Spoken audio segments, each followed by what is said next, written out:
This is Greg Little, co-author of the Freedom to Change books. One of the most important questions we're being asked is how to implement the Freedom to Change materials with clients participating in various other programs. The Freedom to Change materials currently consist of the primary book and 3 workbooks, each of which was designed to be used for at least 30 days. There are also some helpful videos found on our YouTube channel. In this video, we'll briefly discuss how to conduct the program individually or in group formats. The intended participants include people who want to better understand themselves and individuals who want to make or are making changes in their lives. The Freedom to Change materials are used with sports teams, criminal justice agencies, mental health agencies, churches, and in private practice. Since there are 3 different workbooks in the series and each lasts 30 days, the program can be completed in 90 days. But of course, some clients will take longer.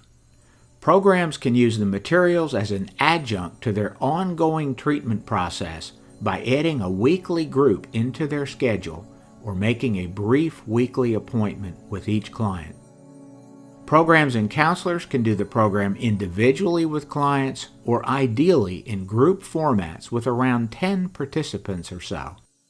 It can be implemented in person or via telecounseling platforms like Zoom. Whether the program is done individually or in groups, the first recommended step is to have each client read the main book entitled Freedom to Change. However, that's not a requirement to utilize the workbooks, but it's strongly recommended since the workbook exercises are based on concepts found in the main book. As part of the process, the counselor or facilitator should be familiar with the content and ideas contained in the workbooks. If you are doing one-on-one sessions with individual clients, what we recommend is that you meet at a regular time once a week with the client.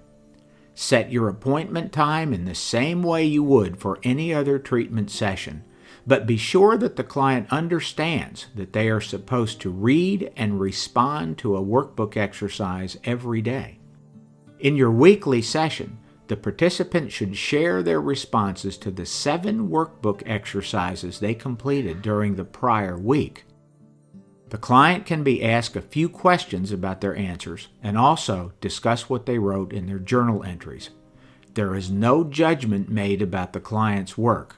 What matters is that the client read the material and also made some sort of response to the exercises. If a client does not complete all the exercises, they should be asked to complete the unfinished exercises by the next meeting. The counselor has to use judgment about whether or not to allow the client to complete the unfinished exercises before they work on the next 7. We also recommend asking the client what they would like to do. If you're using a video counseling platform to meet with clients, have the client hold up each exercise to the camera to show you that they have completed what was required for each exercise. For individual participants meeting one-on-one with a counselor or facilitator, the program would end after 90 days or after 12 or 13 weekly sessions. In actual practice, participants will miss some sessions and will also occasionally fail to do an exercise each day. Thus, the facilitators and counselors have to be somewhat flexible. We strongly believe that the most effective way to conduct the program is in groups with around 10 participants.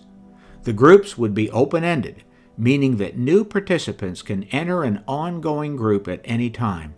You would establish a regular group meeting day and time with the group designed to meet for 60 to 90 minutes once a week. Ideally, the process would begin by having 3 to 5 clients given the main book and the first workbook prior to their very first group meeting.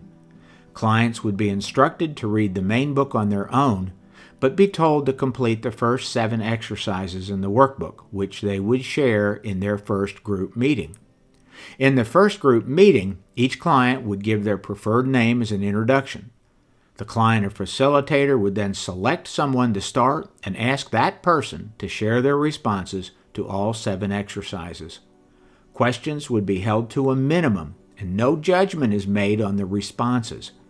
Each of the group members then shares their responses to the 7 exercises, one by one.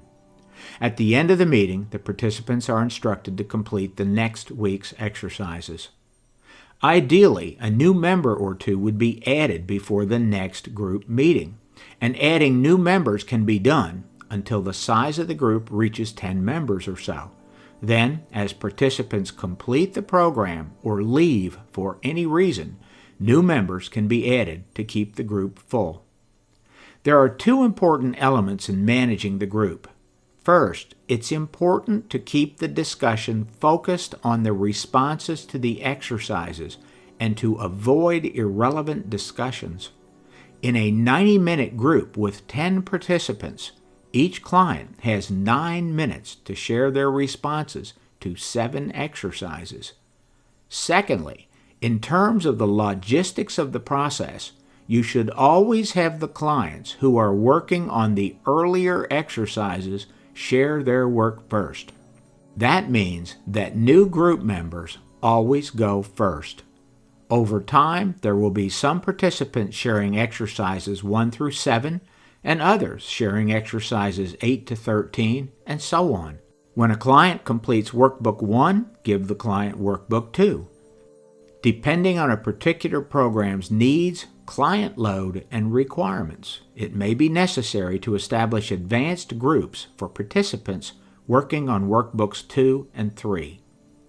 If you are conducting these groups via telecounseling, the same basic processes and procedures should be utilized, except have each client show the completed pages to the camera to ensure that they completed the requirements. In general, the processes required to conduct Freedom to Change are similar to the methods in operating an MRT group. One very big difference is that counselors and facilitators should refrain from making judgments on the client's work. If you have any specific questions, please email us at the address below.